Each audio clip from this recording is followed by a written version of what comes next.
Boys are simple. ఎందుకంటే ఒక jeans ప్యాంటునే 10 సార్లు వేస్తూ ఉంటాములే. బ్లాక్ షర్టు ప్రతివాడికి వెంటాడే ఎమోషనే. స్కూలు క్రష్ ఒకరు, కాలేజ్ క్రష్ ఒకరు ఉంటారులే. వాచింగే చేస్తాములే, డేటింగులు సెట్ అవ్వవే. బాడీ వాషులు క్రీములు గట్రా ఏం వాడము, ఒక సబ్బునే రుద్దేస్తూ ఉంటాము.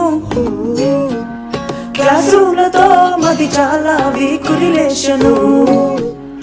బంకు కొట్టడం ప్రతి అబ్బాయి ట్రెడిషను. సింపులే, బాయ్స్ అంటే చాలా సింపులే. లైఫ్ అంతా కాంప్రమైజులే, సర్ప్రైజ్ అవ్వకమ్మా. సింపులే, బాయ్స్ అంటే చాలా సింపులే. కొంపల్ని ముంచే దోస్తులే ఉంటారు.